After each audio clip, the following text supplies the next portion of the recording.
Good morning বন্ধুরা। সকাল 9টা বেজে গেছে। আজকে আমি সকালের একটা রান্না নিয়ে চলে এলাম। খুব গুরুত্বপূর্ণ রান্না, যেটা সবারই মনে ধরার মতো, কিন্তু খেতে হয়তো তিতো লাগবে, কিন্তু শরীরের দিক থেকে খুবই উপকার। মাসে একদিন অন্তত সবার এই জিনিসটা খাওয়ার খুবই দরকার। সে জিনিসটা কি আমি দেখাবো এখনই। মাসে একটা দিন খেলেই হবে, প্রত্যেক দিন খাওয়ারও দরকার নেই, আবার সপ্তাহেও খাওয়ার দরকার নেই। মাসে একদিন খেলেই হবে। সবার দিক থেকে খুবই উপকার, ছোট বড় সবারই উপকার। সে জিনিসটা আমি দেখাবো। এটা সবাই মনে মনে ভাববেন, আমার ভিডিওটা দেখার পর আপনারা ভাববেন যে আমি কি দেখিয়েছি আর কেন বলছি, এটা উপকার কেন, সেটা আমি দেখাচ্ছি। দেখুন বন্ধুরা, এটা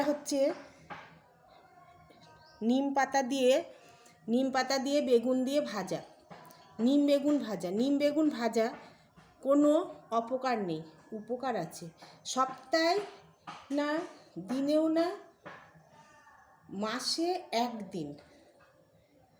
একদিন খেতে হবে, কিন্তু দুপুরবেলায় না, সকালবেলায় এই 9টা-10টা নাগাদ গরম ভাতের সাথে নিম বেগুন ভাজা গরম ভাতে খাবেন। মাসে একদিন। আমি কিন্তু প্রত্যেক দিনের কথা বলছি না, প্রত্যেক দিন নিম পাতা খাওয়া ঠিক না, মানে কিডনির সমস্যা হতে পারে। প্রত্যেক দিন নিম পাতা খাবেন না কেউ, মাসে একদিন খান নিম পাতা। অনেকে তেতো বলে খেতে চায় না, নাম শুনেই তেতো, কিন্তু নিম বেগুন একসাথে ভাজা করলে তেতো লাগে না। আপনারা খেয়ে দেখবেন নিম বেগুন ভাজা।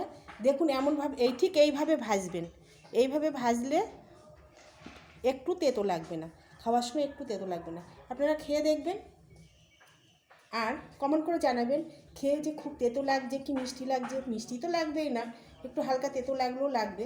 খেয়ে দেখবেন কেমন লাগে গরম ভাতের সাথে। আর এতে উপকার আছে, অপকার নেই। এটা খাবেন, খেয়ে তারপরে কমেন্ট করে জানাবেন কেমন লাগলো।